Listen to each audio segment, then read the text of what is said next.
Good evening, everybody. Welcome back to the Silmarillion Film Project. This is session number 31 of Season 7, also known as the final session of Season 7. After a year and a half of work, we have gotten through the formulation of almost the entire Season 7. Tears have been shed, at least a reasonably large, if not literally uncounted number of tears, though I haven't been counting, if that counts. But here we are at the very end of Season 7, and I say we have almost completed the planning and formulation of another full season of the SilmFilm project, the longest running and greatest scoped adaptation of the First Age ever.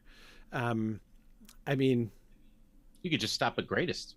You could stop at greatest. Really, greatest. It's true. Yeah, the greatest Age one, like First Age Tolkien adaptation of all time. I mean, well, okay. Now I got to be careful because there is another one, right? The operas are there, so like there is actually another adaptation. So we can't just casually say we're the best ever. You know, ours does have the benefit of being imaginary. It is true. We are still, I think. Well, yeah, no, I'm gonna say I think we are the greatest and best imaginary adaptation of the First Stage of Tolkien's Middle Earth that exists. So there we go. The longest running imaginary adaptation. I mean, pretty soon we're going to be fairly peerless for that. I mean, it's been over 10 years now that we've been doing this. So it's going to get increasingly hard to compete with us on that point. Season 7 began in September of 2023. There we go. So actually almost 2 years then, not more than a year and a half. So going on 2 years we've been working on Season 7. But as I say, we have almost finished the planning and shaping of Season 7. There is one important element yet remaining, and that, of course, is the music. We are ending this season as we have ended many seasons now. It's become a tradition in recent seasons to end our season with our episode where we go through and listen to the compositions that our house composer Phil Menzies has come up with for Season 7. Phil, so good to have you with us from the future. Yes, day has already come here. Day has already come. It's so good to be assured of that. So we're looking forward to Season 7 music and hearing what we have there. Before we do that, quick announcements. Our spring moot season is over. Fall moots are getting, there are more of them that have yet to be announced, but the ones that for which registration is already open, we have Cascade Moot on September 6th. We have Euromoot October 3rd through 5th in Cardiff, Wales, which is going to be fun. Our first multi-day moot over in Europe. New England Moot on the 18th of October, right by me. It's not that close to my house, actually, but compared to Wales, it's quite close to my house. But most urgently, we have Mythmoot 12 coming up. In fact, next week, we are 7 days away. 7 days from right now, we will be gathered together at the NCC in Leesburg, Virginia for Mythmoot 12. So looking forward to that. I see Alana is with us on Twitch here this evening. This afternoon, Alana was already sending out calls for people to help bring in props to prepare their auditions for roles in the, we're doing a casting call like for Morwen especially, I think, it's going to be great. So as has become customary at Mythmoot, we do a SilmFilm dramatization, a dramatic reading and at least partial staging. So we talked about this a little bit last week. But what we're doing this year, instead of doing a whole episode from one end to the other of the episode, we're going to do a sort of pastiche of the Hurin and Morwen story. So we're going to kind of develop that story as it develops over multiple episodes. So that's going to be great fun. I can't wait for that. That's always a highlight of Mythmoot for me is our SilmFilm performance. So I hope that folks will be able to join us for that. If you can't make it to Leesburg, Virginia next week, totally understand, but there's still plenty of time to sign up for Moot Hub, which is the virtual attendance. You can be with us throughout. You'll be able to see and even be a part of. We've had people read roles in our SilmFilm dramatization who were remote at the time. So full participation in many of the things that we do is very possible. We love to include people who are just participating remotely. So that is what is coming up. So I urge you to go to blackberry.signumuniversity.org and you can click on the events part and see the Mythmoot registration and sign up for Moot Hub and still get in to join us next week, Thursday, Friday, and Saturday. Okay, everybody, I apologize for the brief interruption. I had a very unexpected and unseasonable power outage here at my home in New Hampshire in June. I do not know why, but as far as I know, things should be proceeding merrily along from here.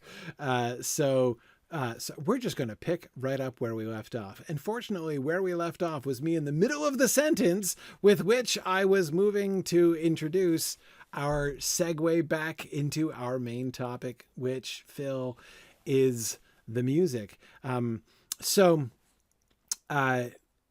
first just kind of tell us about the compositions this year and the process. I know there have been different times in years past when you've been collaborating with different musicians and stuff. Just would love to hear more about the whole, the kind of the picture of the process, what's been going on behind the scenes.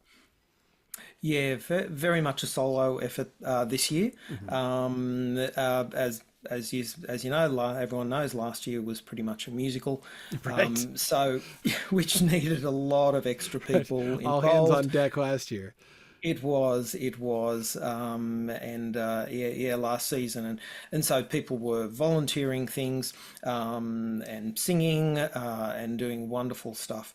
This year's been a little bit different. I've been sort of working more alone, but I've really been enraptured by the scripts, and the scripts I often find are a great source of inspiration for me, and especially when that first script of Alana's came out of episode 1. Mm-hmm. There were so many gems in there, so I've done that as the scripts have come out. I've sort of kept track of that, so what you'll find is there are quite a few of them are based directly on the script. So a bit of warning before we go into them to everyone that there is the text from the scripts in the videos. Mm-hmm. It's not accessible, unfortunately. It just appears as part of the image. But if it's too much, if it's too much to read, don't worry about it. Just concentrate on listening to the music.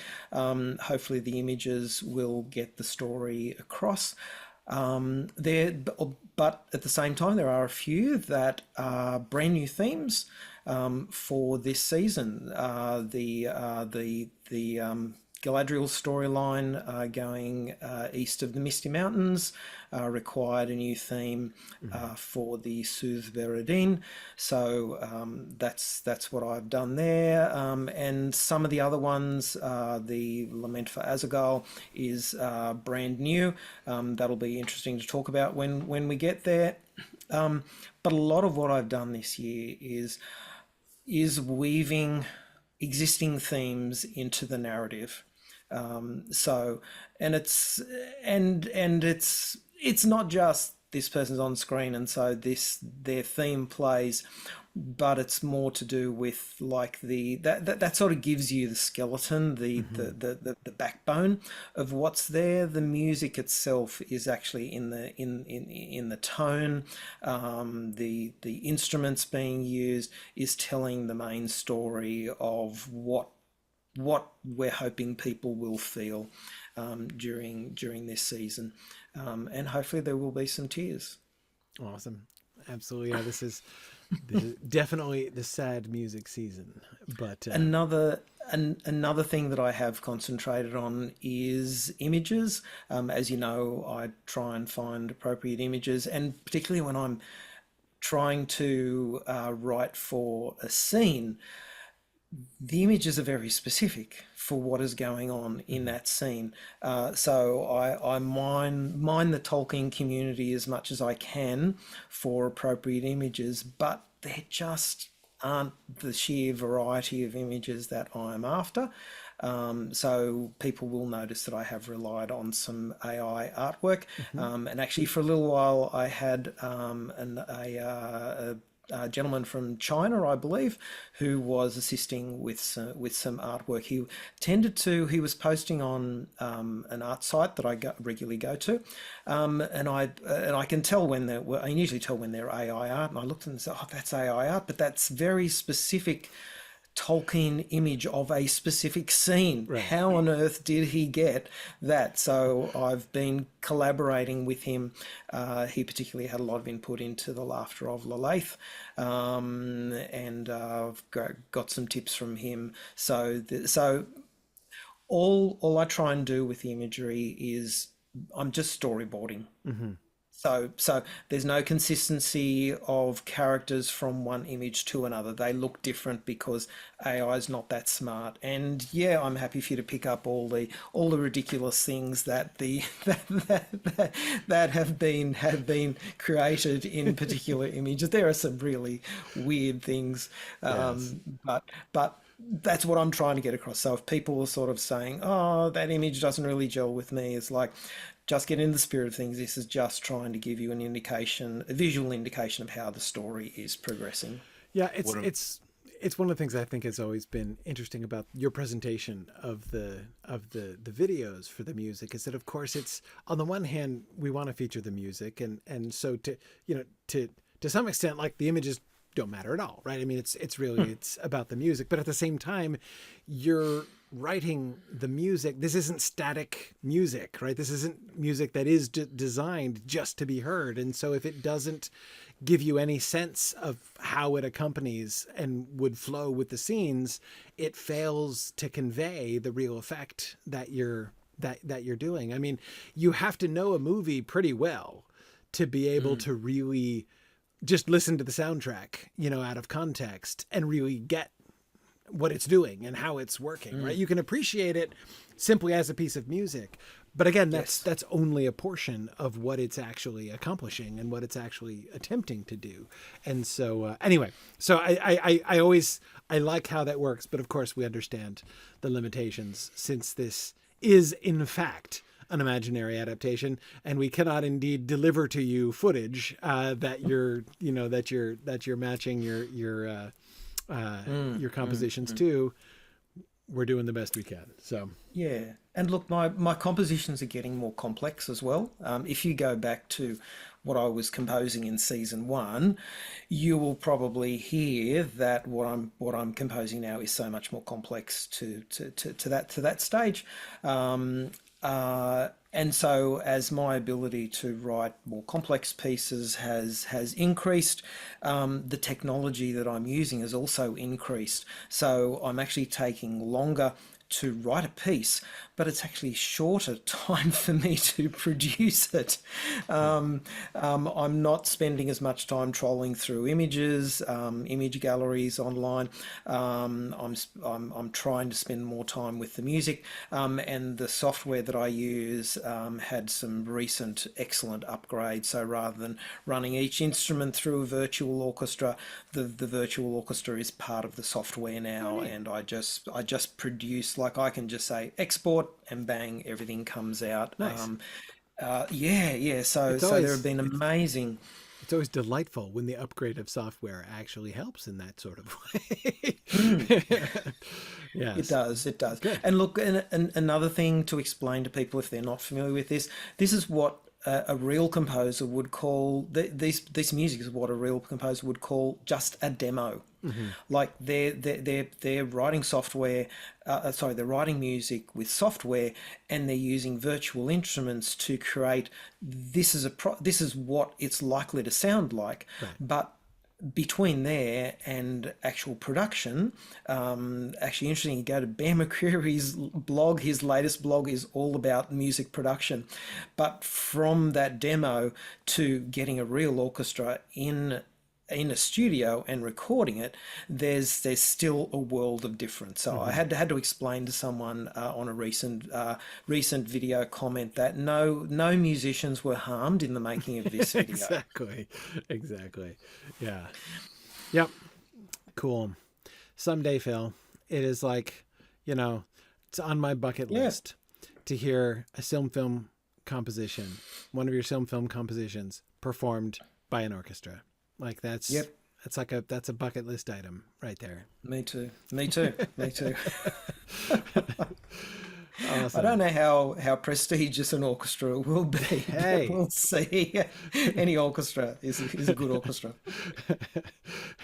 It reminds me of on one of my moot flights recently, I was sharing the airplane with the entire Boston Pops Symphony Orchestra. It was on my plane, which was awkward, by the way, because they had really oddly shaped carry-ons, and so the bins were like full in unusual ways. But it was kind of fun. So anyway, I was kind of It almost sounds like that scene in Home Alone where the mother joined the Oompa band in the back of the John Candy, the Oompa band in the back of the truck. Right, exactly. All right. Let us move to the first piece. So the first piece you have called The Race. Exactly. Yes, so this is based directly on the opening scene of episode 1 of this season. And it just captured me, just the way that the script team brought us into the story. Like they didn't just start with the action. It was a slow introduction, and that introduction itself actually gives us an idea of like when the episode is actually set, because as you've talked about before, episode 1 is a bit of a flashback. It's before Byrne and Luthien Luthien and Huan have destroyed Sauron's fortress, and so at this stage, so it was clear in that opening shot that we need to establish Sauron's still in control of Taron Galhoth. So yeah, all that establishing shot. This was a lot of fun. I really enjoyed doing this because the race between Huron, Huor, and Hamdir was really light-hearted. So I had a lot of fun with the orchestration, making it into this very light-hearted piece. Once you actually got down on the ground, it became very, very light-hearted. But at the end of the race, I sort of cut it because the scene went on to, let's go for serious talks with the leader of the Haladin, and moved into a different feel altogether. So that was that was where I started, and that was where I had inspiration.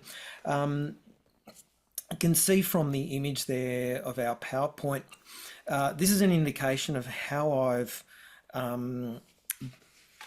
used.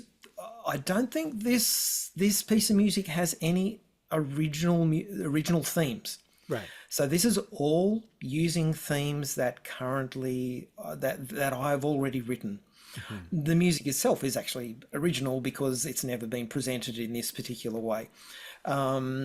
So just to remind people, it opens with Manway's theme, and he's associated with the eagles. So every time we see eagles, we're going to hear Manway's theme. You'll actually hear in the background of that a little ba-da-ba-bum, which is Varda's theme. And my intention at this point was just like possibly Manwë and Varda are actually standing on Taniquetil and observing this at this time. Just and that little that it's not just Manwë, but Varda's helping him to see further. Exactly. Thinking about that passage where it describes when Varda is beside him, then yeah, absolutely. Yeah, no, that's cool. So you're beginning not only with the reference to the eagles, but with the implication essentially that the Valar, Manwë and Varda in particular, are looking out for these boys and and that's going to be part of this story. Yes. The episode 1 story. Okay, cool. Exactly, cool. Exactly. As the eagle moves over Tol Sirion, I've introduced Myron's theme there. Bum ba da bum ba da bum, and then I've got that next video, Bulldog, Leader of Orcs. That's really, I haven't got Bulldog's theme in there, but I've got that. That was where I introduced the orc motif. So we get the orc motif, which is the corruption of the Elvish 3 notes. Yes. But also Melkor's theme is added into Melkor's triad.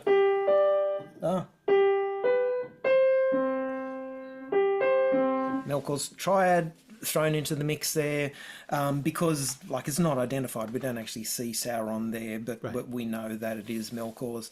And then as the eagle moves on and flies down the River Sirion, we get Ulmo's theme to remind us. Sirion, yeah. Yep. Every time we see the Sirion, we're going to hear Ulmo's theme again. And then when the scene actually settles in Brethil, we get the House of Halath theme. And those people who watch Other Minds and Hands should recognise the opening music from Other Minds and Hands in this bit here.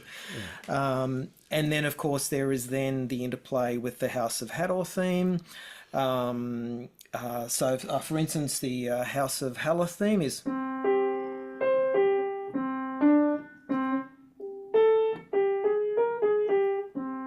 Something like that.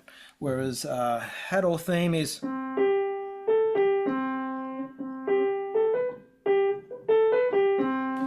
something like that. But all human themes start with that 1/5 leap initially. Okay. And then we just get that interplay between those two House of Halath theme and House of Hador theme throughout the race as they jostle between each other. And hopefully in the imagery, people can actually recognise some very specific things that happened within the script. It's amazing when you put something into an AI, a prompt to produce an AI piece of artwork. It's amazing the detail they pick up, but it's amazing the huge mistakes that it also makes. Yes. Now, this one, after I'd released this, it's sort of like I always look at I'll always look at my statistics on YouTube to say like how are people engaging with it. So for this one, I actually also released a short. This is the first time I've actually released a YouTube short, and because people weren't getting through like the first minute. And that's all with the eagle gliding down the valley. It's like you didn't get to any exciting music, so I produced a short which basically has the Tol Sirion fortress, and it's really sort of it's to try and get people engaged. So I thought we'd sort of begin with that and just sort of and I think it's also a really good. I mean, if you want to, you can use it as an ad for SilmFilm. Right. Exactly. All right, so we'll start with that short, the teaser short. Yep, the one that says I think Tol Sirion on it.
That is fun.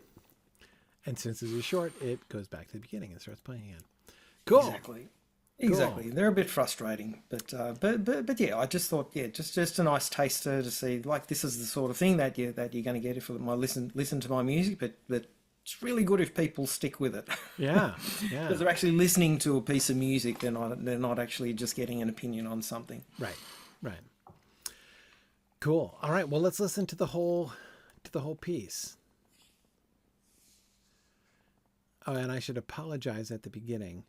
I had it set up so that like I had like pre-screened them all for ads, but since my entire computer rebooted when my power went out, I probably lost that advantage. So if I get ads, I apologize, and I'll try to fix that. I'll try to mute it. But anyway, don't need to subject y'all to advertising. Okay, let's go.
That was really fun. You were talking about how things have changed since earlier seasons. When it's now starting to play something else random. One of the things I can't remember,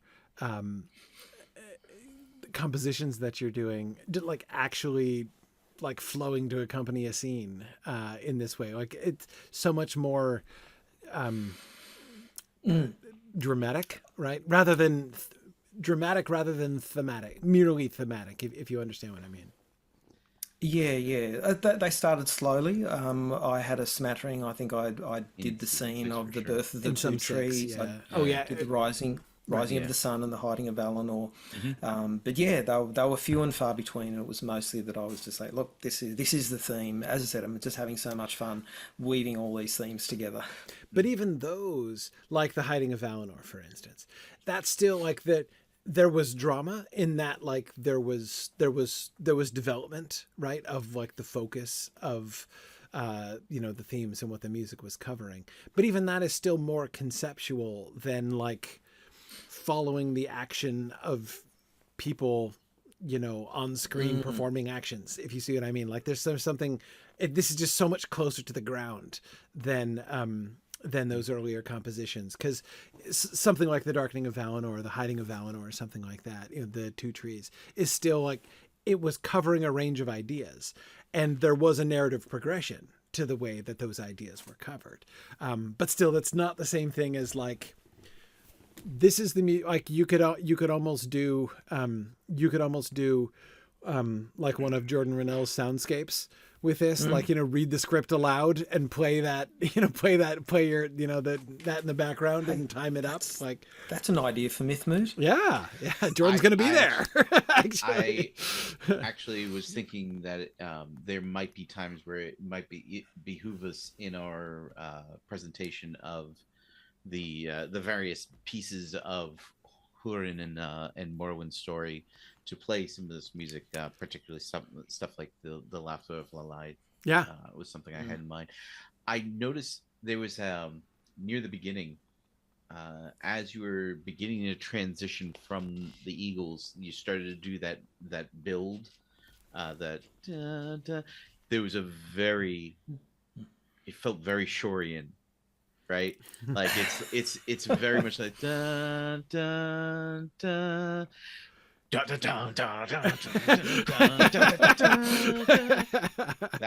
one. Yeah, it reminded me of that quite a bit. right. Which was Yeah, nice. yeah. And I've listened to so many soundtracks, and you sort of get to know the feel of like, how do I transition this piece of music into a completely different piece of music? Can be challenging at times, but this one flowed really well. And it's sometimes it's about having that chord progression to leave you hanging, Yep. and then this thing can come in underneath, and Yeah. you're taken away by that. Yeah. Very nice. Yeah, no, very cool. I was, it's also one of the other things that I love about how the familiar themes that we've heard from sometimes many seasons ago, sometimes just last season. One of the things that's always fun about hearing those familiar themes being brought together in a new way like this is just kind of like a new appreciation for a theme that I've heard before. The orc theme was just, I was just struck again by how much I love that. On the one hand, the firm and like, militaristic beat of it, but then like the syncopated beats that make it all feel very, kind of chaotic and not quite right is I that effect I really love. And again, this placing that theme in the context of, coming from the like sort of Manwë dominated opening, right? And then of course moving on to the much more kind of fun and lighthearted human music at the end. It particularly stood out how both how stark and martial and sort of disturbing the orc music is. So that was really fun. Yeah. And I, as I said, I've experimented with a lot more range of instrumentation as well. A lot of percussion in that one, and even in the like when we got to the Forest of Brethel, that really bouncy bum bum bum bum, which sounds very Shire like, Right. but it's like pizzicato on the like plucking of those strings, bum bum bum boom, Yeah. boom, Yeah. boom, boom. So yeah, there's technique comes into it as well, and so yeah, I'm learning more and more about technique and how they can be used effectively. Well, that is fun. Cool. All right. So the next one is Enter the Perilous Realm. Is that still? Yes, So what are you? episode 1. Yeah, episode 8. We're still. My Episode, work is easy because hang I on, use yeah, I've got Clicker. an ad here. So hang on a second. Yep. Okay, hang on. So in the meantime, let me advance the slide here. Actually, I want to do. I want to do this a slightly different way this time. Yep. Instead of talking through the themes and everything in advance, Yep.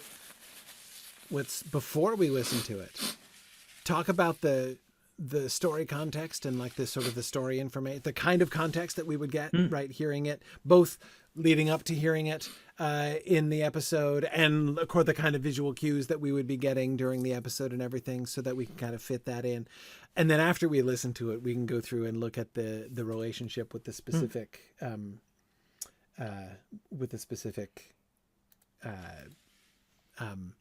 themes and stuff that you're working with.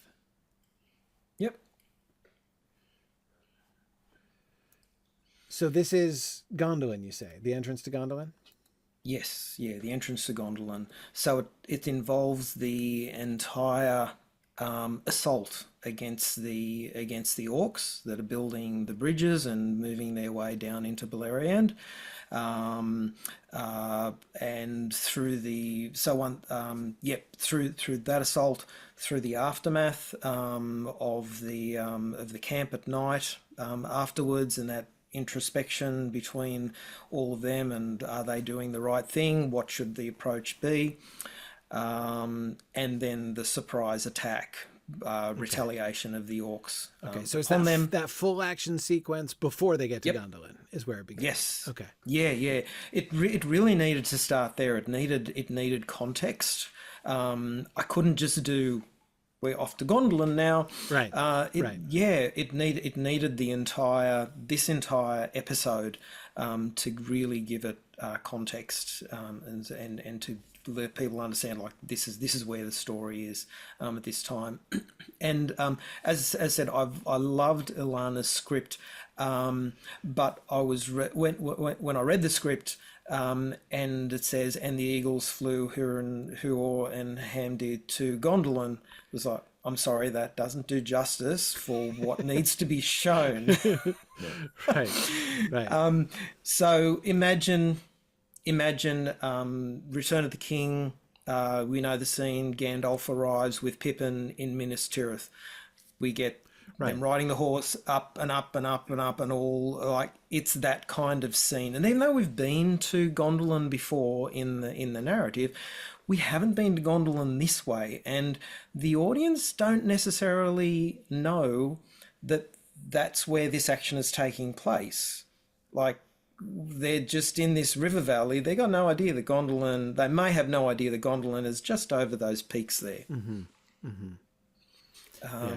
So it really needed something impressive for the entrance into Gondolin, and just ends with them arriving, because that is once again, I'm sort of guided by the scripts, and how the scenes actually play out, and that scene actually ends when they land, and there's no dialogue. It sort of changes scene completely. Okay. Excellent. Very good. All right. Well, let's listen to the. There isn't a short for this one. There was a short for that one. We'll do the short Once again, I found that people weren't getting up to, like, the crux of this one is the entrance to Gondolin, and the majority of viewers weren't getting up to this. So this is the entrance to Gondolin. Okay. For the short. All right.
Yes.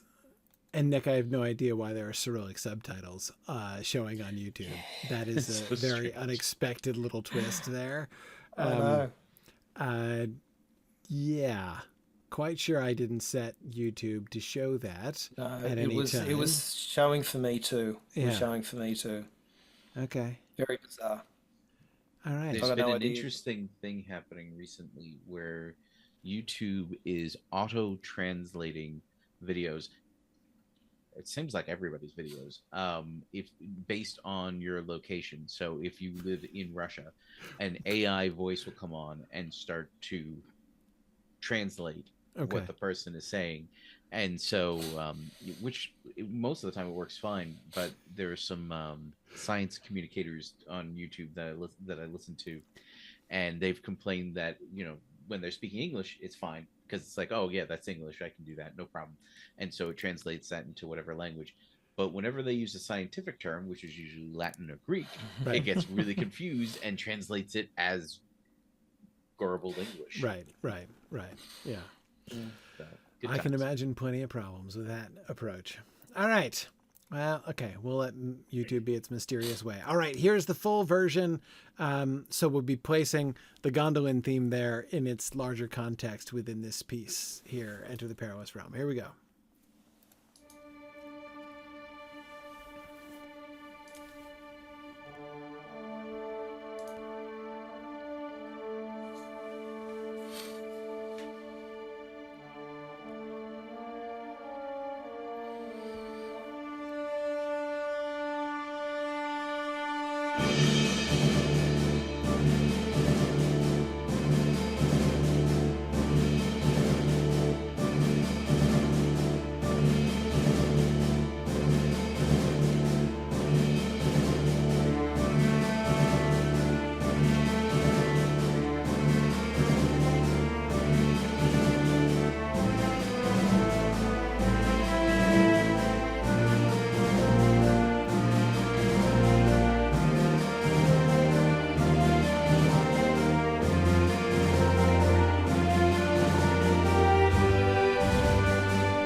think my very favorite part is the transition between the battle and the eagle flight. The way that the eagles come in, and you've got like the warring of like the quite peaceful, Manwë eagle theme, but the battle is still happening, right? You can still hear the action, and it's kind of like going back and forth. But then even after the battle sounds are totally done, there's still this sense of like, tension, to kind of what seems to reflect the uncertainty of the moment as they're being, swooped up by the eagles, high above. They're not in the battle anymore, but they're still uncertain about what's happening. And of course it settles into a more resolutely peaceful place, right? And then the Gondolin theme begins after, more anticipation. And yet, but again, that transition into that I found really fascinating. Yeah, there really needed to be a transition. I couldn't just go straight into the Gondolin theme. There needed to be that period of time where the audience feels what the young men are feeling. They don't know what's happening. They don't understand what's happening. They don't know where they're being taken to. Yeah. So with the eagle attack, the Manwë theme is in there, and there's there's those boom, boom, quite a lot to indicate that impact. Yes. But in there you get the ba-dum bum bum bum bum bum bum bum bum bum ba ba, which is Manwë's theme, but in a really sort of strong way. I mean, Manwë, and so to indicate the strength of Manwë in this situation. But yeah, once actually get out of that situation, they're no longer directly in danger, and the threats neutralized. It's sort of like, where are we? What's happening around us? And I wanted to give the same feeling as what Beren felt when he entered Doriath, because this is a similar situation. It's mortals entering fairy. Yes. So I use very similar musical technique. If you go back and listen to Beren and Luthien meet in the Forest of Doriath, you'll hear the same sort of thing. These little random notes everywhere by different instruments. And then you'll hear just bum, bum, bum, bum, bum, bum, bum, bum, bum, which is the beginning of the Gondolin theme. And then occasionally you'll hear the bum, bum, bum, bum, like the middle bit of the Gondolin theme. So they're just played randomly, and if you know those themes, you might say, actually I recognize that little piece of music there. What's so it's all about dropping the hints before, and then that anticipation, that build, which I actually had in the Merith Adathad. I don't think I put the Merith Adathad image there. I must have missed. Yes, I did. The theme is born. So in the Merith Adathad, it had that transition where the music is building and building and building before it comes in the very grand Gondolin theme. Yeah. That's what was going on there. And as I said, a brief description in the script really didn't do justice to what I wanted this scene to show. Yeah. Well, it just goes to show you that, like, very often there's so much that the screenwriter is leaving in the hand. Like, it really is a work of trust.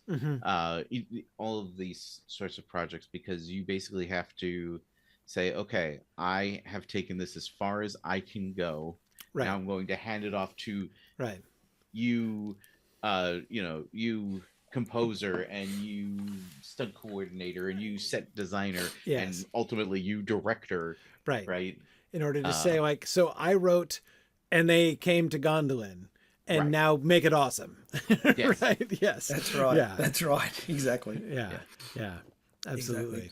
Exactly. The Gondolin theme, I was thinking I totally see what you mean about the that initial entrance into Minas Tirith, that parallel, and I can easily imagine how different that will have to be. As you say, we've seen Gondolin before, like we've had Gondolin scenes before, and we've even had a new arrival to Gondolin looking at it with new eyes and being amazed when Myglen showed up before. So like but it's a totally different experience again for humans to come in and do this, right? And so to imagine, like, I could imagine what we do, right, is when we showed Gondolin before, we'd show some like establishing shots from the outside, right, like those drone shots or helicopter shots, right, and then come in on a scene where we have whatever Turgan and Idril and others, right, participating. Myglin would get some more angles, right, but his focus is kind of peculiar, right? He's looking at Gondolin from a certain angle. What he's not doing is just gazing in awe at this, strange universe into which he finds himself. Again, like the crossing the threshold into fairy and finding yourself in a different world, right? Even Myglin wouldn't have had that experience exactly as different as it would have been for him. And so I'm imagining more like upward angles, kind of more like that. The music was inviting me to imagine, like, swooping in through the streets and gazing up at the towers and just marveling not only at, sculptures and art that they've never seen before, but just an entire kind of architecture that they never even imagined possible, right? I mean, just thinking about what to the eyes now, Hurin. Marie, would Hurin and Huor have been old enough to see, like, would they have been to, to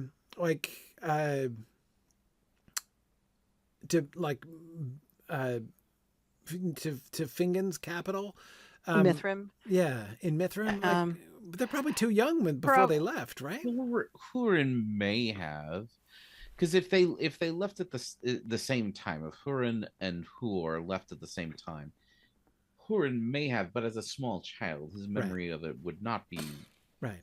I mean, they've been living in Brethil. Fresh. They've been surrounded by huts.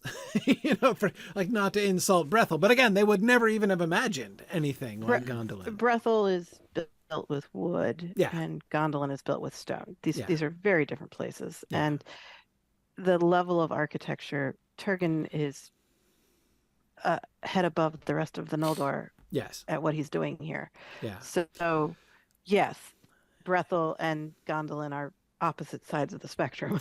Yeah. As to available architecture in Beleriand. Right. Yeah. Yeah. And one of the other things that I think I mean by a kind of architecture they've never seen, even if they have seen great stone, elvish stonework, basically, which they would, I mean, even if they've seen Tall Syrian from afar, they would have seen a tower, right? Yeah. But what they've never seen, because what exists almost nowhere else in Beleriand, is a city built for beauty and peace and not for defense at all, right? Surely if they associate tall elvish stonework, if they have any association with that, whether it be Tall Syrian only from a distance, or even perhaps childhood memories of Mithrim, they wouldn't have seen the kind of thing that they can do in Gondolin, because it was not built for defense, right? The defense of Gondolin is the mountains. It's not going to be a fortress. It's going to be a city built for beauty, and that would be totally unlike anything they will have seen. Right. I mean, Gondolin is supposed to be a mirror of Tyrion. Yeah. And Tyrion is not actually built for defense. One of the first things that you hear when they start that journey with the Eagles is the Valinor Ostinado. So that is the very first thing that started to give you a clue. A clue that it's like you're headed back to Valinor. Yeah. It is. I'll talk more on that later. Yeah, that's great.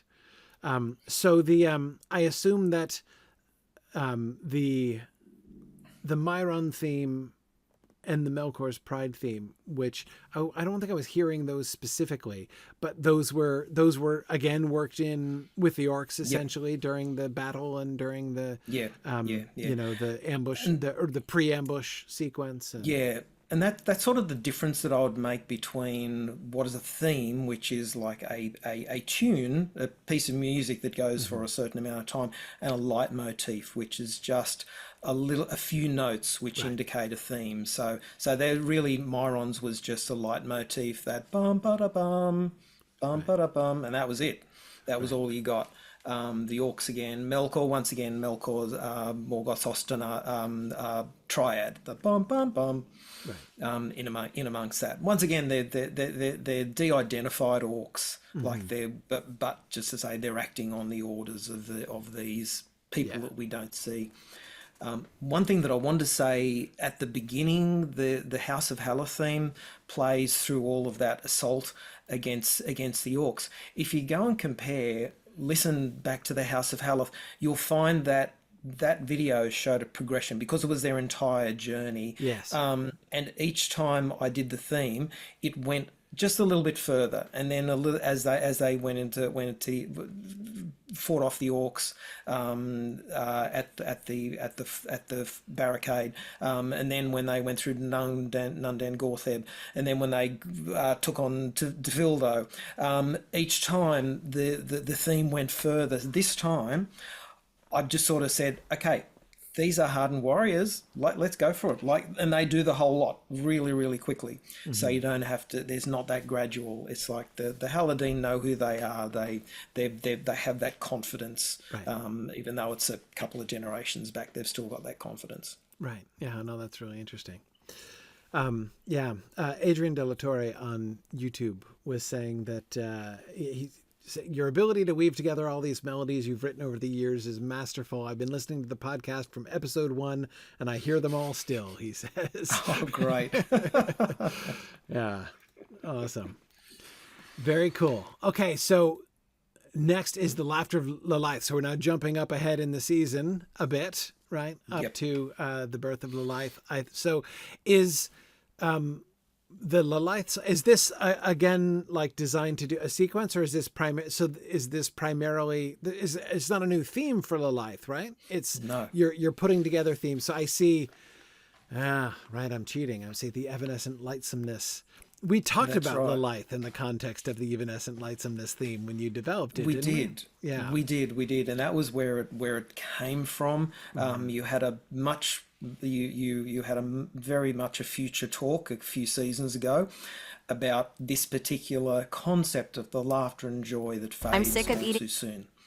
So that's what it's to represent, and you were talking about a few different examples of where that would be used within. So I developed that theme a few years ago. But yes, this is straight from a script. I think is it episode 8. Or something like that. Yep. It's 8. Yep. So yeah, it's not the birth of Lilith. It's that family scene where that really bonding time between Turin and Lilith, in that lovely scene, has Huor and sorry, I'm blanking on his fiance's name. Rian.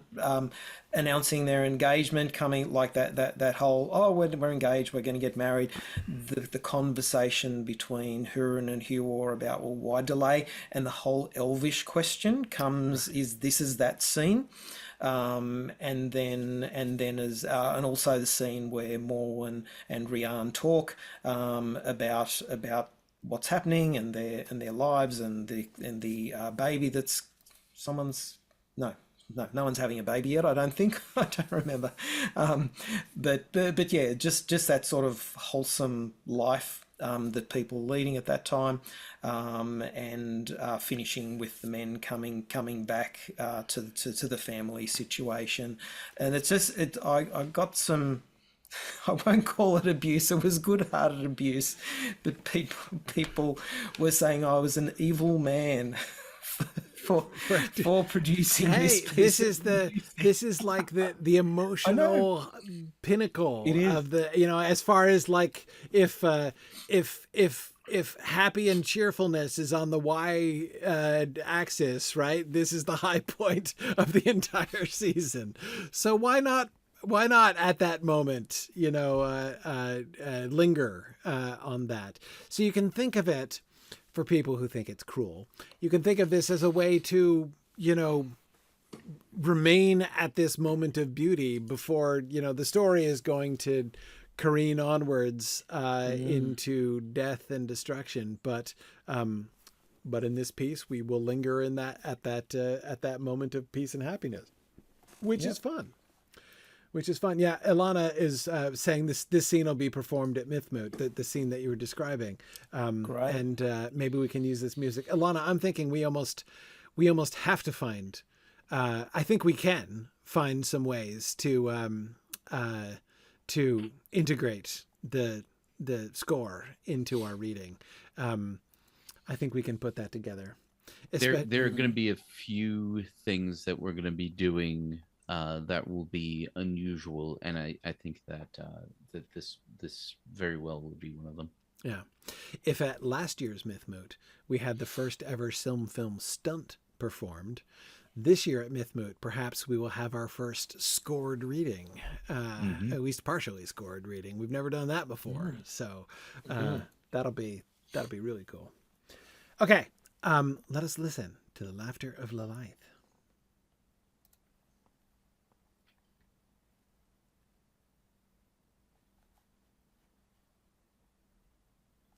Oh, hang on.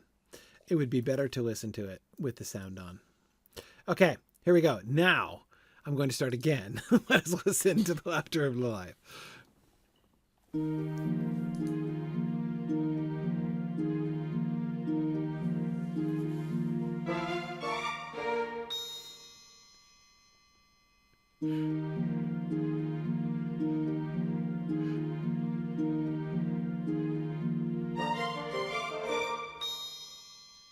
It's toddler music.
That was excellent. So I really, my favorite part is during the.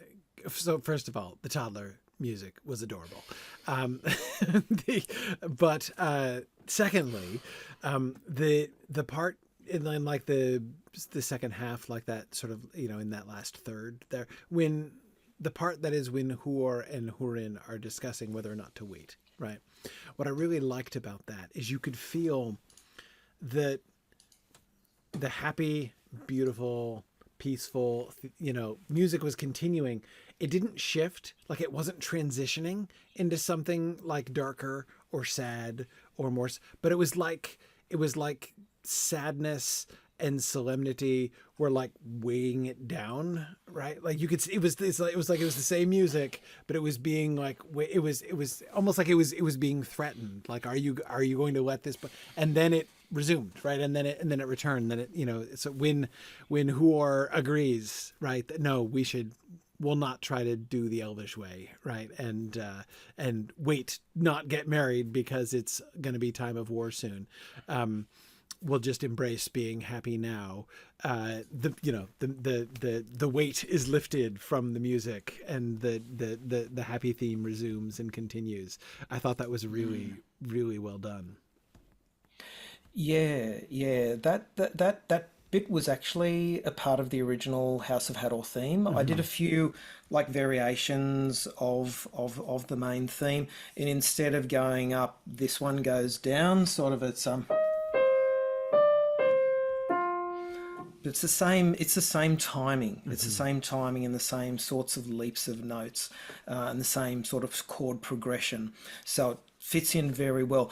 But one thing that I sort of wanted to point out, whenever in the past I've dealt with what I call the human elf dichotomy, I've introduced the Lydian mode, which is everyone knows it from E.T. the Extraterrestrial, where the first two chords progress up a major chord and it goes up one tone to another major chord. Now that's really unusual and adds a certain lightness to it, and I've been using that to identify the elf side of that dichotomy. So when Huor is saying, "Oh, the elves don't do it this. The elves do it this way. I'm inclined to follow the elves on this." I've shifted the music into that mode as well, so it has those sort of two chords. Right.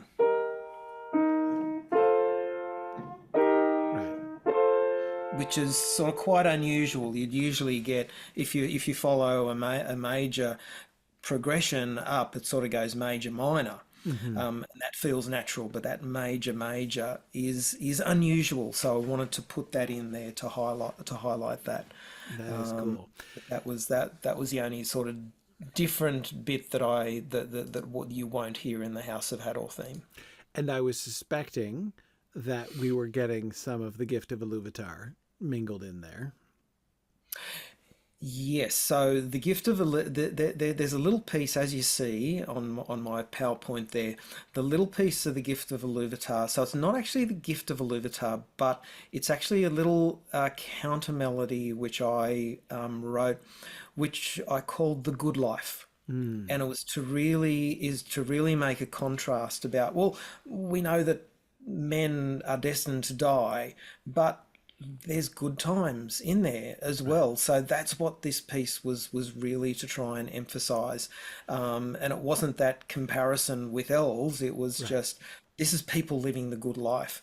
And I used that piece when Morn and Rian were having their in-depth discussion.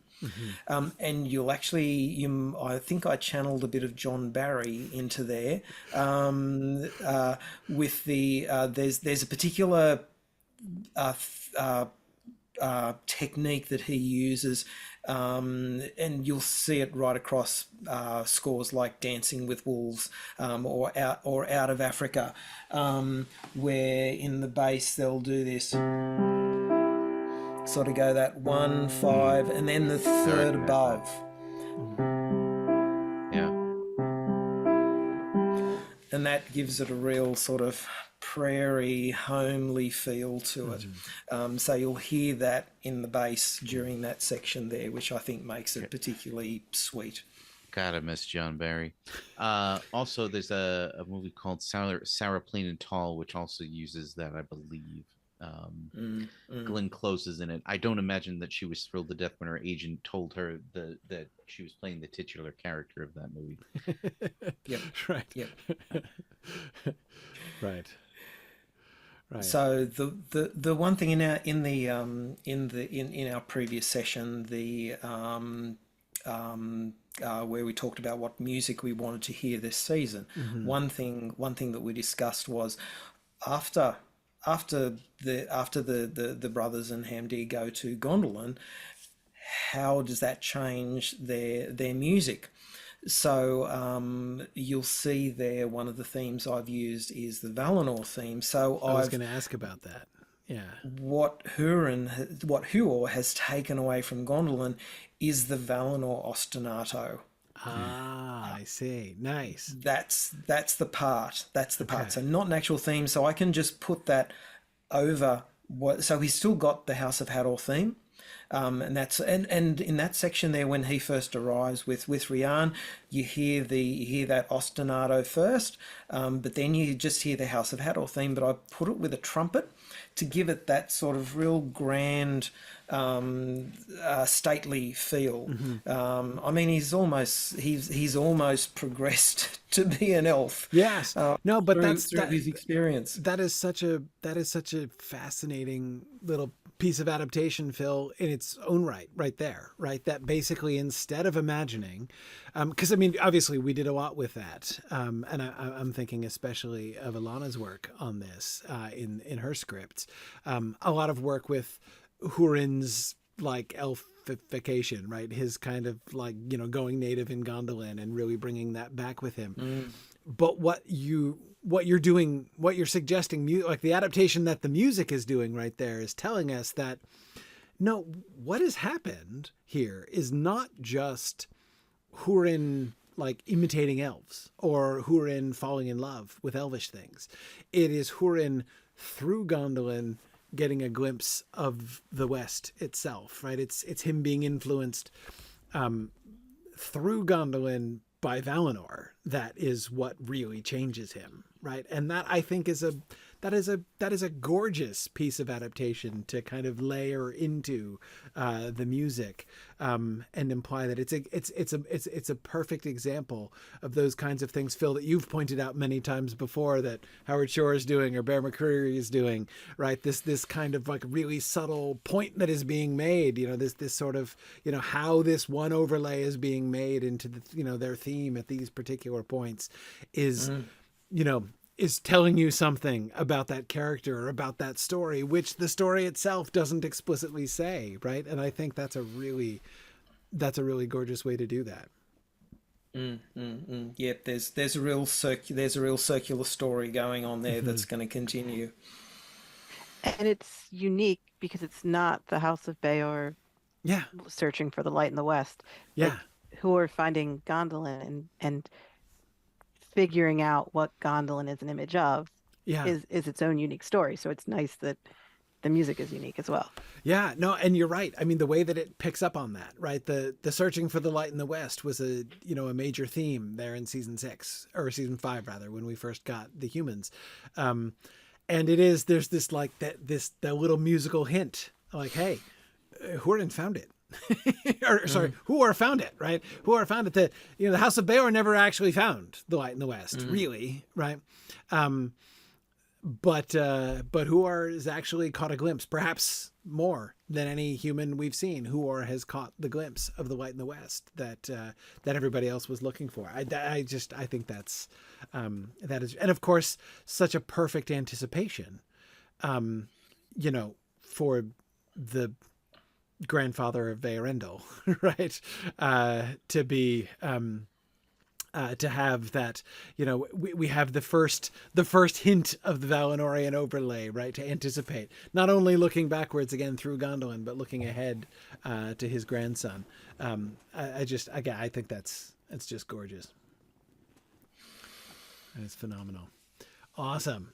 Well, that is very good. And although it is melancholy to think about Lalaith and the beautiful passages that are imagining Lalaith and Turin playing together, I think it is, it in a way almost does a disservice, like that very understandable desire to be like, oh, I can't bear to think about it because it's too sad to imagine the two children happy together, knowing what is going to happen, not only immediately with Lalaith's death, but down the road with Turin, right? Yep. It's very tempting to have that kind of reaction, but I think it does a disservice to the beauty of that story, not to refuse to linger even for a moment, even for 5 minutes and 30 or and 8 seconds on that moment of peace and happiness, just because that unnumbered tears are coming very soon, right? So it's very worth doing. I'm glad you did that one. Awesome. When Alana does the death of Lalaith, I might do an accompanying piece. Mm-hmm. Mm-hmm.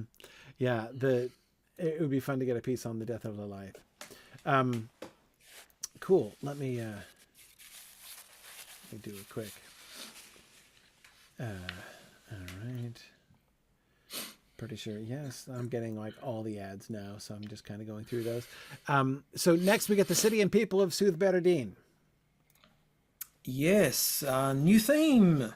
New theme. The first one of the season, and it took me a little while of working with it. So this one is not a scene from the scripts. It's really so the image is really just an amalgam of different parts of Galadriel's journey into over the Blue Mountains. Into the east. Usually we say where I am, we say over the Blue Mountains into the west. Right. Where I live in the Blue Mountains. Your Blue Mountains, yes, exactly. Blue Mountains. My Blue Mountains are also to the west. Yes. So yes, there's no overarching story being told here. It's just this is music that we would hear when Galadriel is on her journey. This is music that we would hear when she arrives at the city. There's a clear statement of the new theme when we actually get to the city, and there are a few scenes that I've sort of grabbed from the scripts to the best of my ability, and then the second section is really about the people of Bor, and shows them as chariot drivers. So really tries to get across the sort of increase in action with Bor and his people. I'll talk about the influences if people want to listen. I sort of had specific instructions from Nick on this one. He wanted something Hans Zimmerish. I was detecting a Hans Zimmer kind of motif here. Yeah, well, the trick with Hans Zimmer is that you throw thematic material out the window completely, and you just do something which sort of feels like he's all to do with how like the emotion of how things feel. He's very effective at that, but very little thematic material in there at all. So you'll hear just a few leitmotifs and hints of themes in the first part. Once the themes introduced sort of departs from that, but really in the end bit, I think I channeled a bit of Ennio Morricone, like the spaghetti western type music, the whole, and I think I worked out his trick to get that particular sound, which we can talk about afterwards. Awesome. All right, let's have a listen, and I'll remember to unmute it first this time. I'm muting it to lose the commercials, of course, but then last time I forgot to unmute it afterwards. All right, here we go.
so we get a little glimpse of how the Bree music is going to sound, and down with the distant memory of Soothe Veredin behind it. Exactly. So yes, I had to. I just felt the need to sort of. Well, that's what I have done in the past. I've anchored it. To other things. And Bear McCreary's doing exactly the same thing, but he's got copyright that he has to be careful of. Right. At this stage, I don't have to be careful of copyright. It's been one of the beauties of SilmFilm from the beginning. It has. But yes. So that sort of run up of notes.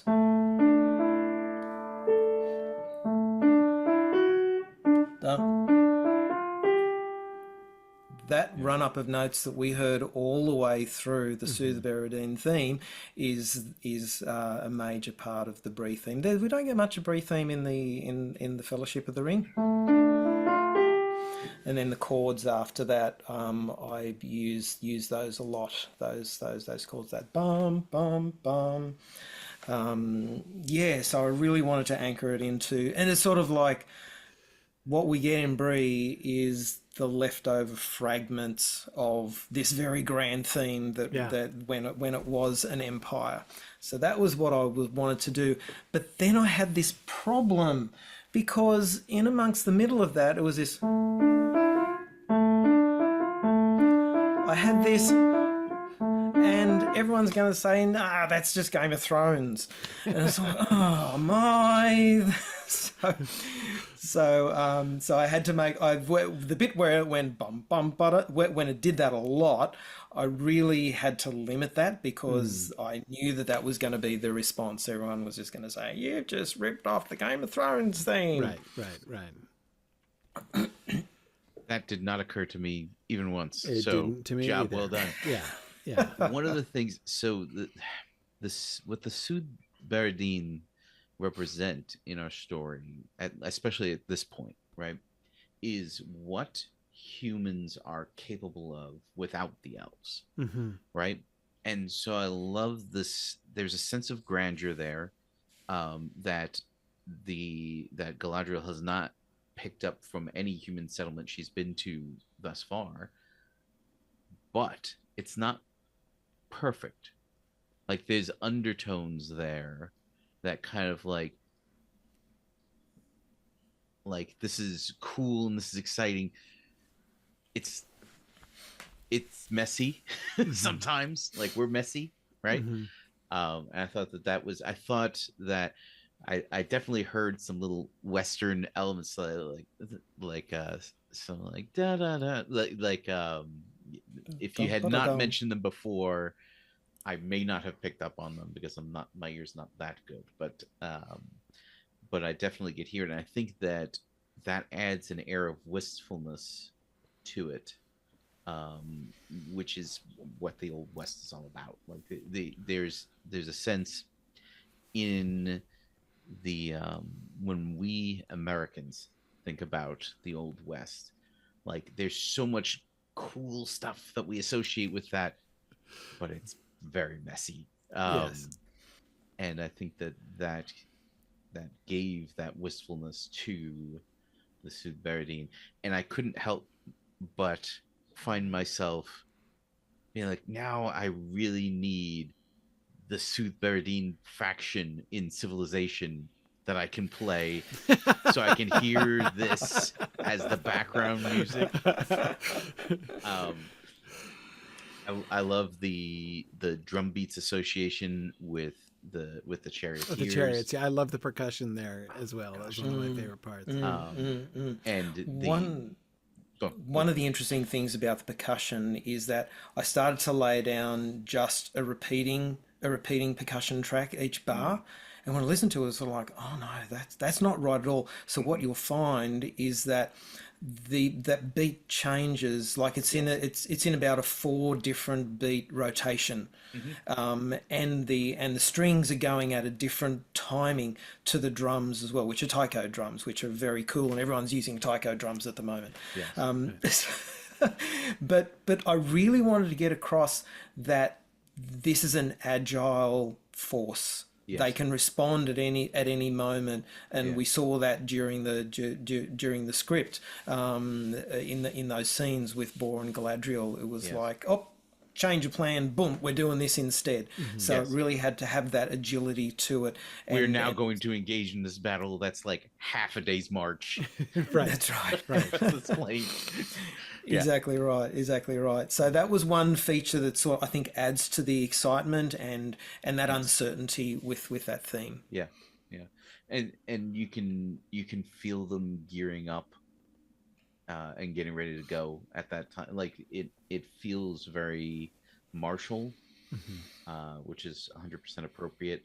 I think the way that you've layered the continuation of the leitmotif alongside that percussion, it reminds us of the sense of the chariots of Bor they're not the same group of people, right? They're parallel with each other, but they are not they are in fact different people. Yep. No, that is. They did share the same theme. Although we talked about that as well. They didn't need a different theme, but they need a different treatment and a different way for us to understand them being different. So, another thing I might point out is that this is a human civilization, and human civilizations start with that 1-5 leap. Yeah. Right. So their theme starts the same way.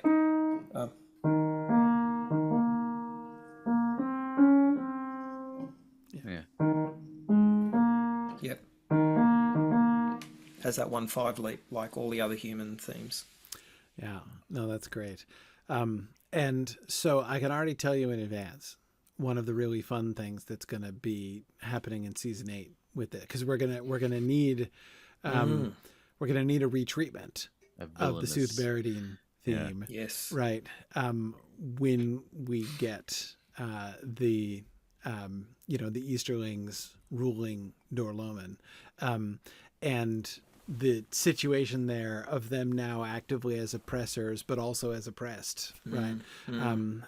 Is going to be, so we'll talk about it more when we get to the music prep episode in season 8, but I can already tell you that is definitely a thing that I think we're going to want for season 8 I was already thinking about it, especially when you transition to Bree at the end, thinking about like, well, ways in which it's going to need to be kind of modulated and changed.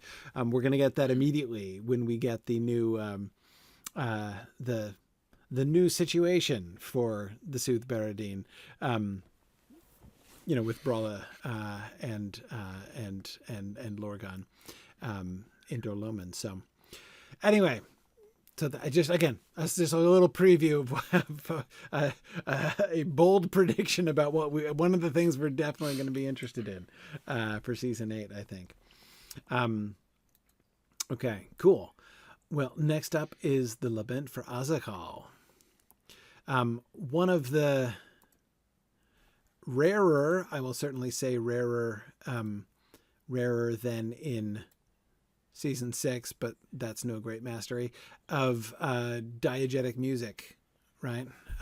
This is in this, in the action that is described here, this is one of the most famous musical moments, right? Singing moments in the description of the narrative of the dwarves singing as they bear off the body of Azaghal. So really glad that you are hitting on this moment, because it is one of those moments in this whole part of the story that is most closely associated with music, I think, in Silmarillion readers. So, Yep. And new tune for this one. Just a word so people understand. I had grand plans of doing like the battle between the dwarves and Glaurung, leading into that, but there were lots of time pressures. So what you'll see is a montage at the very beginning which just shows like glimpses of what has gone before and led to this part where they're grieving for their king. So just so people understand it, hopefully if you've read the script, you might actually recognize some of the images there, because they are very specific to that script, and they were done by the gentleman Charlie, who helped me with some of the other ones as well. Nice. All right. This is the first time I'm hearing this one, by the way. I haven't even had Okay. time to listen to this one. Excellent. Okay, here we go. Let's hear it together.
Excellent.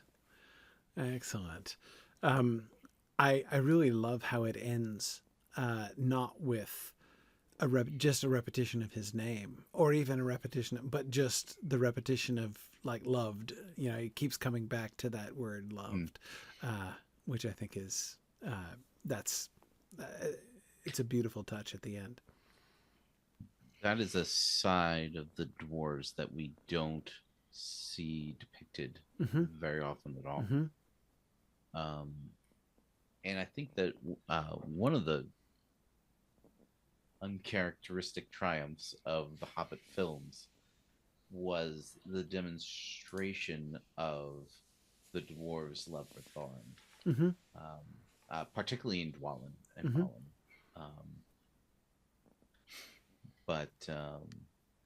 Yeah, I'm happy that we also got a share of that expression of dwarvish love. Yes, absolutely, absolutely. Ilana says fantastically alien sounding. She was right when the dwarf vocals came in. Yeah. Well, Nick set me a really difficult task, because the only description that he gave it in the script was terrifying. Yes. Right. So it couldn't really be sad, because sad isn't terrifying. Right. So what I was really trying to channel there was, they're really angry. They're really angry that they have lost their king in his prime. And as discussed in your sessions, like they were planning on him being around for a long time to come. Yes. So that's really what I've tried to channel, that anger, that grief associated with that anger. So that's why there's lots of staccato bits in there, like we cut off words really quickly, and sort of in the middle of those sort of yeah, at the end there, to get across the feeling. So that was what I'm trying to do. Hopefully I succeeded. Yeah, no, that was great. That was great. Yes, as you say, the anger, the cadence of it, I thought was really good. It's not the kind of lament that you would, it's not like a funeral lament, like what you would sing at a funeral. Like there was that sense of movement, like it sounded like a marching song, like a marching dirge rather than just a, someone wouldn't sing this solo at a funeral, right? This is for them to be, marching while they were singing it, I think came across with the cadence and the feel of it, that kind of steady, plodding, hammering rhythm. You don't want this sung at your funerals? Is that what I'm hearing you saying, Corey? Well, I mean, you look. I'm saying I'm not requesting it. But not offended, not offended. But there would be stages. There could be stages, like with earlier on. 7 stages of grief. Yeah. This is the very first stage.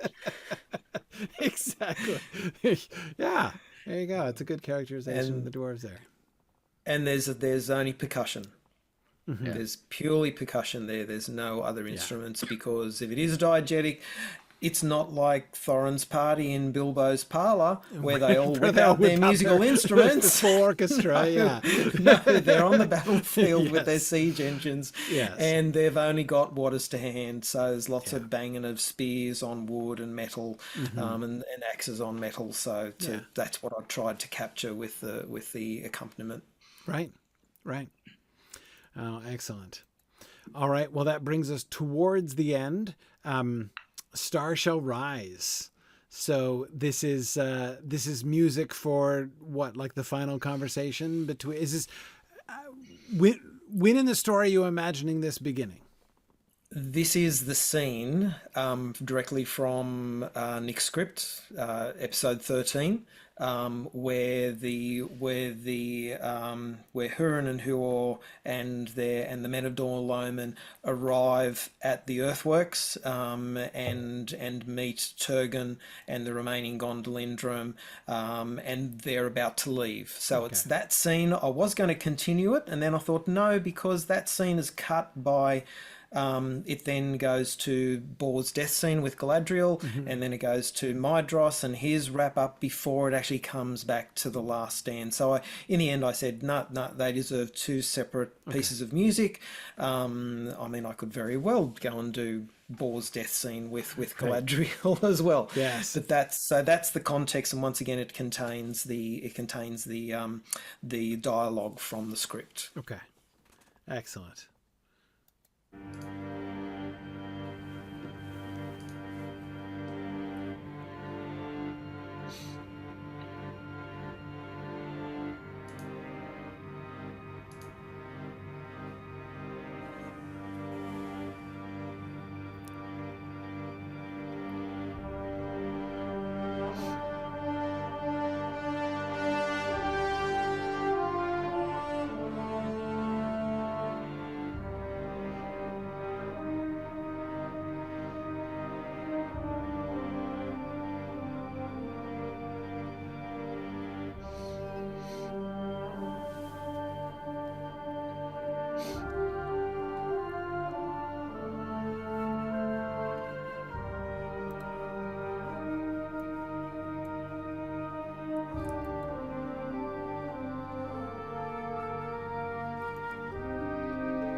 Excellent. Tell me about the central, the prophecy moment, right? From you and from me, a star shall arise. Tell me more about that, because that's clearly such an important. You could hear a bunch of things happening there, right?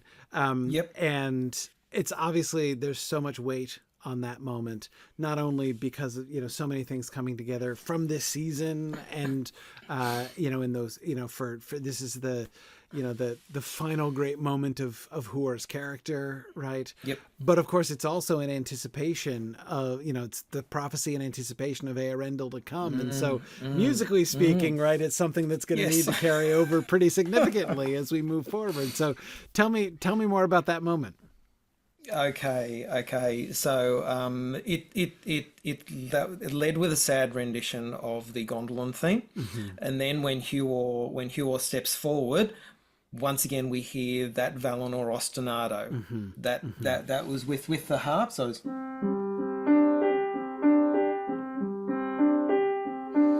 that goes throughout his whole speech in the background. But then we get this really sort of jaunty bum bum bum bum bum bum bum bum bum bum bum bum bum bum bum. That's played on a piccolo, very very high, and I added a whole lot of reverb to it, so it sounded very sort of ghostly. Right. That was what I wanted to get across there. Now, if you have a look at the themes that I've used there, the pictures, I pulled a little thing that I wrote for the hiding of Valinor, which was not necessarily written in and thought of by you guys in your development of that storyline, but one that Tolkien put in when he described the darkening of Valinor. He described of the hope that will come, like the ban of the Valar is that elves and men will not be able to come to Valinor ever again until like the chosen person appears in the world. And I had a little scene with Vire weaving a tapestry which was just of a star. Right. And that was where I first dropped. That's the only time where I dropped that theme. Which is called Wingalot. Right. Excellent. So, in fact, you've been planning for this moment for like 7 years, basically. I have. Exactly. That is phenomenal. Because that was what, season 2 was the Hiding of Valinor? 3. End of season 3. End of season 3. Right. End of season 3. Right. End of season 3. Yeah.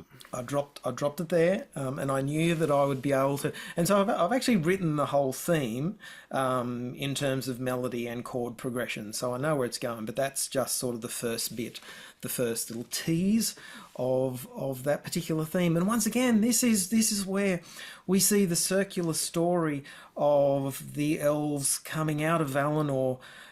Turgon establishing Gondolin in memory of Valinor, the Hurin Huor coming to Gondolin, him taking that away into the world. He's now going to pass that on to Tuor, so that Valinor ostinato is going to follow Tuor as well, even though he never knew his father. I was suspecting that would be the case. He's going to inherit that. It's going to come back, be grander in Gondolin, and eventually, like, that'll be a central point of Earendel when he's finally born. Absolutely. So I love that theme has just sort of been, just like a baton, has been passed on to each person, and eventually it's going to come right back to Valinor with Earendel. Yeah.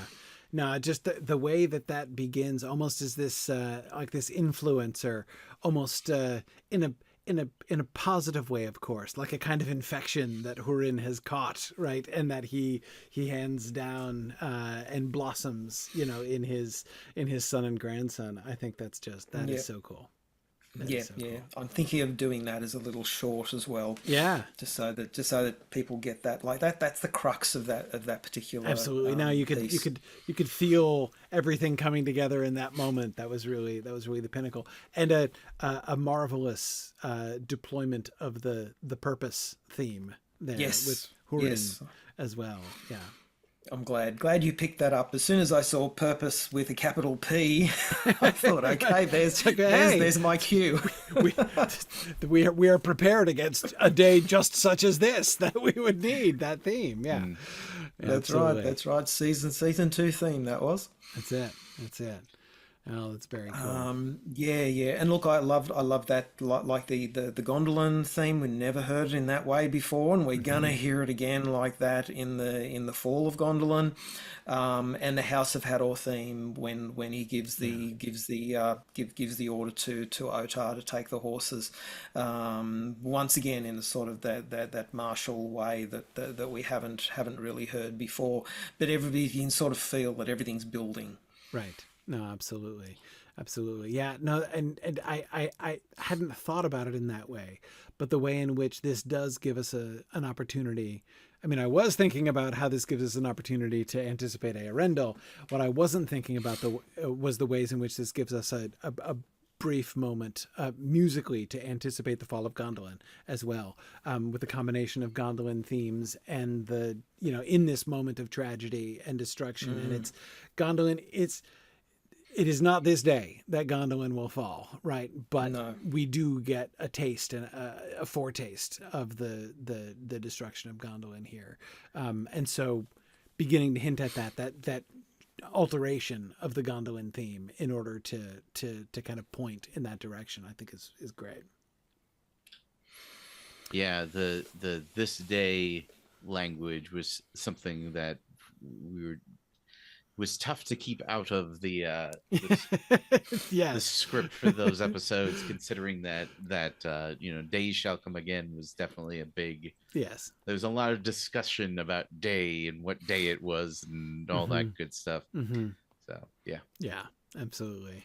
Yeah, I can see the natural temptation to fall into certain grooves there. Yeah. Oh, that was awesome. So the last piece that you wanted to share was the one that's not quite finished, right? Exactly. The Aurian Tulava one. So this is obviously the culmination. Is this designed to be like the whole end of the last episode? Yes. And so what you'll find with the video is that I've incorporated the Northern Spirit that Nick requested.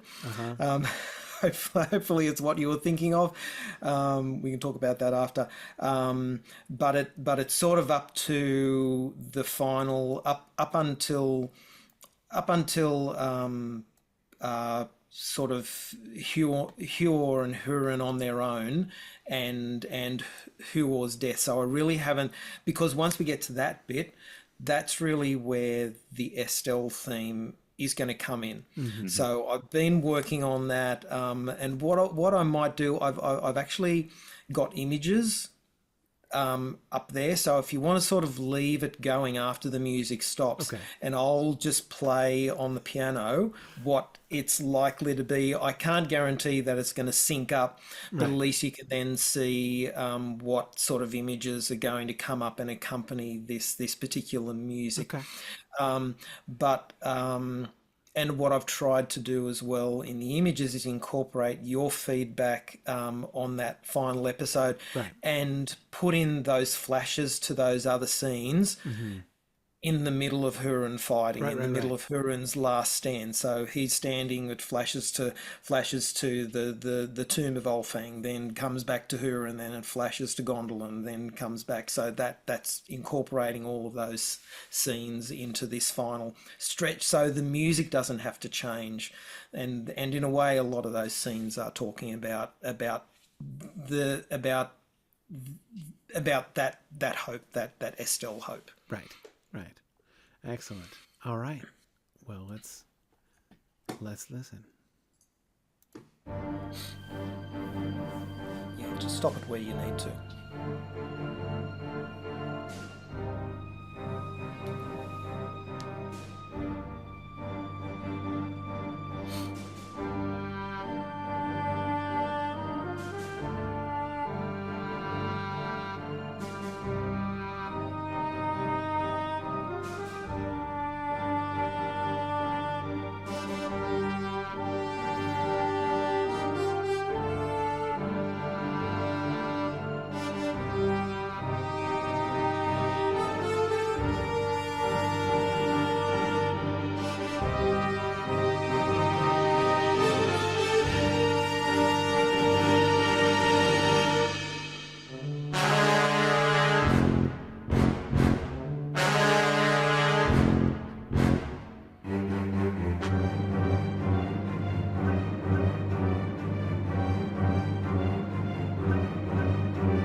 we go.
Something along those lines.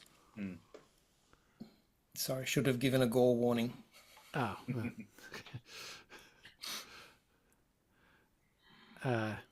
Anyway, if you want to, you can just sort of fast forward through. Yeah, that's good. I was saying anybody who, shows up to a Battle of Unnumbered Tears podcast without expecting any blood and sorrow is probably the image of Otar, right, crossing over the mountains. Yeah. Yeah.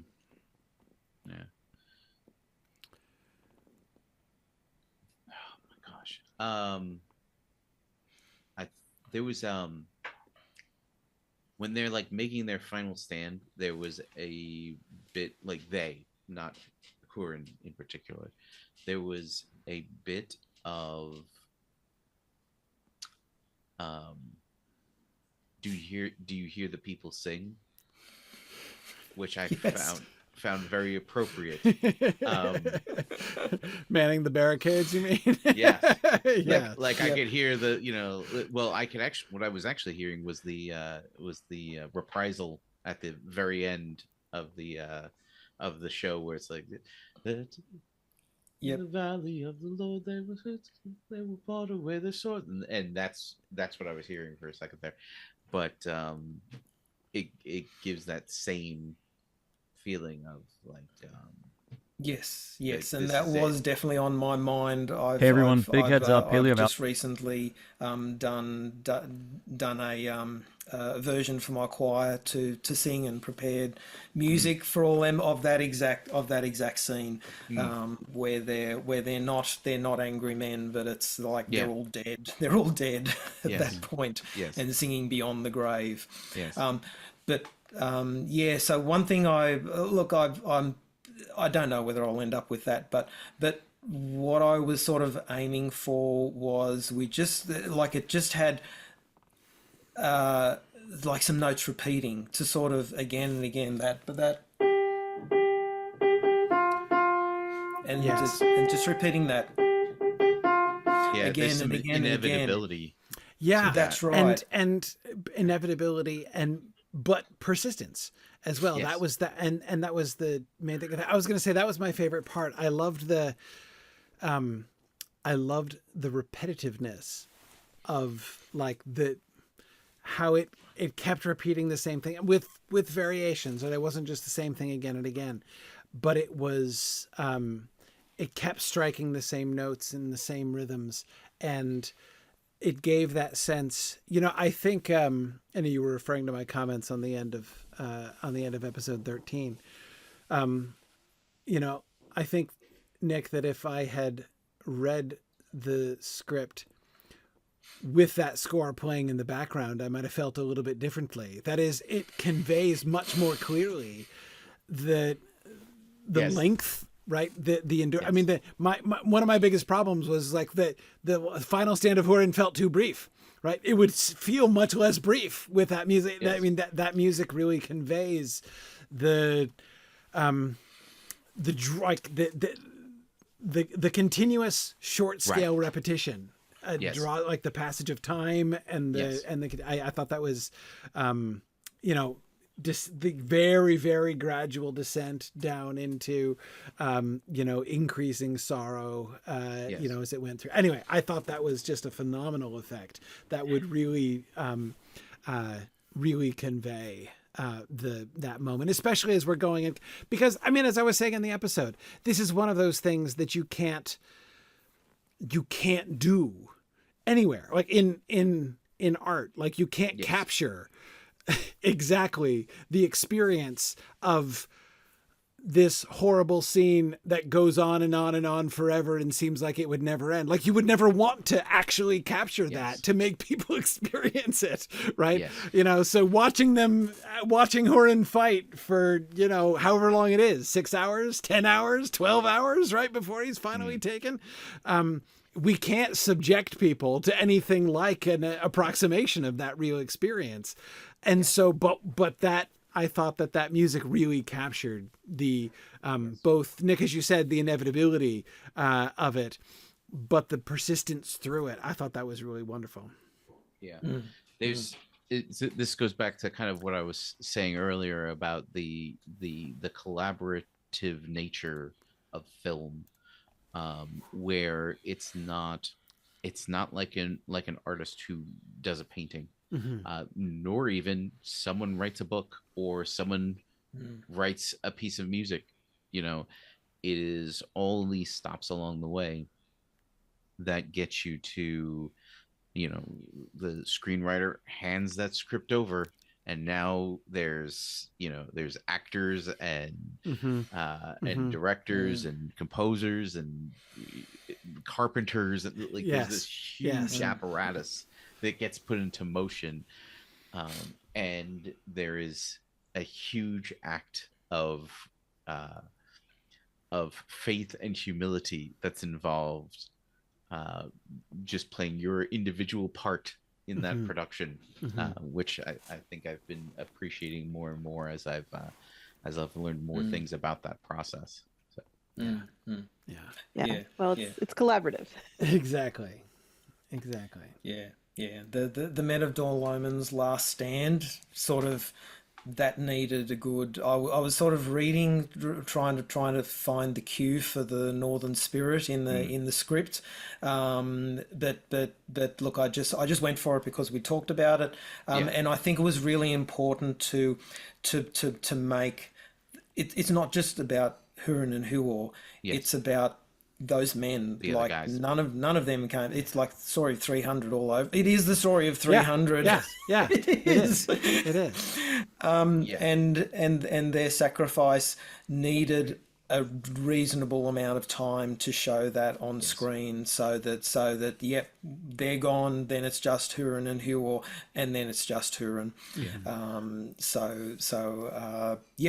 Look, it's been, that was great. So rather than having like a theme for Estelle, is still something that's very, very amorphous and difficult for me to grasp onto.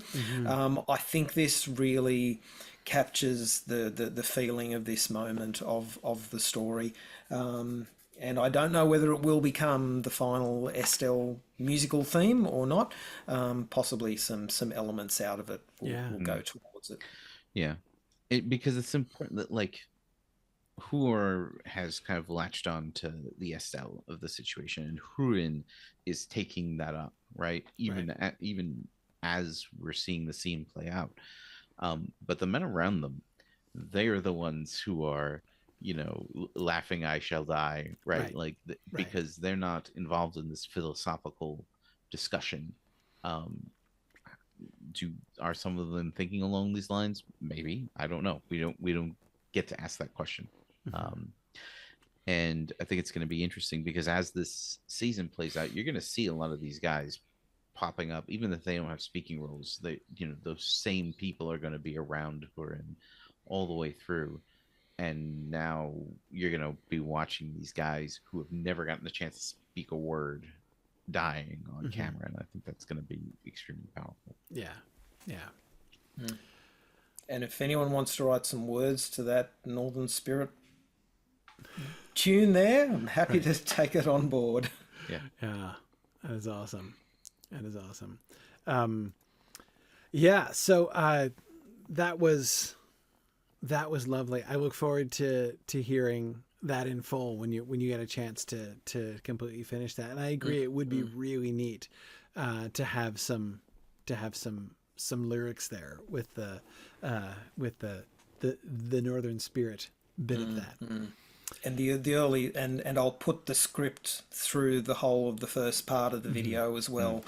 So because there's stuff going on between Huron and Huor, that we just got images for that time. Yeah, there are several of these pieces for sure. I'm gonna find a way to use it Mythmoot for sure. Right. Between the Lath piece and. Honestly, there are ways that I can work in most of this, so I think that's all good. Yep. No, I think we can build some stuff. That's going to be awesome. Very cool. Well, Phil, thank you so much as always for all of your work here. This is always such a treat at the end to hear, and of course. The reason we always save you for the very end is not only because this is spectacularly fun, but also out of mercy to you to give you as much time as possible to work on it. So thank you so much for everything that you have been done for this. We were reflecting at the beginning about how long we've been going on here. And of course, you've been with us from the beginning and have composed now such a wonderful corpus of music for SilmFilm. And as people have been observing, the way that all of that music continues to live and to grow through all of these, new permutations and new developments as the story goes on is so rich and delightful to see. So it was enough fun in the early seasons when we were just getting tons of new themes all the time. Right. And imagining, kind of connecting many of these people or these concepts to sort of musical ideas. The ways now in which, those things are all coming together to sort of speak this coherent language and feeding so directly into the story is really delightful. So thanks again so much, Phil, for all that you've done here. I'm loving it, and I'm here for the long haul. And as I said before, look, I'm sort of the musical director. Happy to get people to get input from people and suggestions. We've done a whole lot of stuff that other people have done. As you can see, there are 492 subscribers. I remember the episode that we did where I got my 100th subscriber. Yes. So I'd love to get my 500th subscriber after today's session. That's right. So and what I'm actually building towards is having like a corpus of music, which can just be listened to because it's music and music in its own right. Right. So that's why I've arranged them in playlists for each season, and you can just hit play season 1, and there you go. And I will over time make them tighten them up as my skills and my tools have improved. I will tighten up the back catalogue. Yeah, I have often dreamed about having time to go back to my pilot script, my 25-page pilot script, and turning it into a full-on episode of television. I feel you there for sure. I know. I still remember that scene of Eurybius going to visit Estelle's mother. Yes. In Rivendell. Yes. Oh yeah, the one that I animated. Yeah. Yes. Yes. Yes.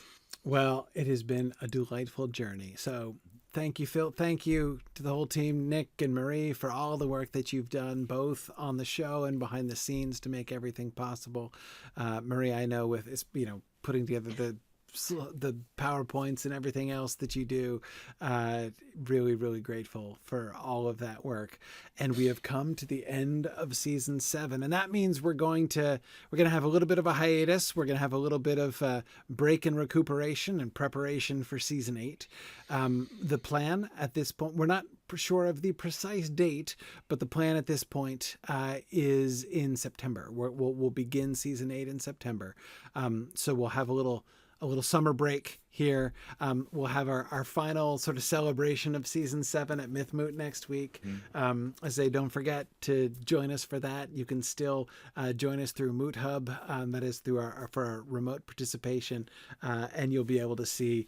And hopefully here, I'm going to try to see if I can get, when we get music, if we can pipe that through to the Zoom listeners as well, so that they can hear that. That shouldn't be all that difficult. I think we should be able to manage it. Yeah, absolutely. But yes, and as Alana said, Alana's recruiting here. She's think about participating. If you want to read a part in our SilmFilm little unofficial production at Mythmoot. So, and then after that, little hiatus, and we will come back to season 7, where everything is bright and cheerful again, fortunately. So season 8. Yeah, exactly. 8. That's what we're moving on to, because it comes after 7. So in season 8, we're going to be doing bright and cheerful things, like the youth of Turin and the first part of the Turin story. I'll tell you, I'm pretty sure that season 8 is going to be more cheery than season 9. I think you're right. I think season 9. I can almost guarantee it. I agree. We'll have some good times in season 8. We'll get certainly less cringeworthy. We'll get lots of Beleg in season 8. So there we go. It'll be fun. Yeah. Things to look forward to. Exactly. All right. Well, thank you everybody for joining us. And we will see folks again soon in September. Stay tuned. Stay tuned to Signum social media channels, and if you're a member of our Signum Discord, we'll be announcing it there as well, I'm sure. And we will see you guys in a couple months for the beginning of season 8. Thanks everybody. I will say, as always, thanks for listening, and Godspeed.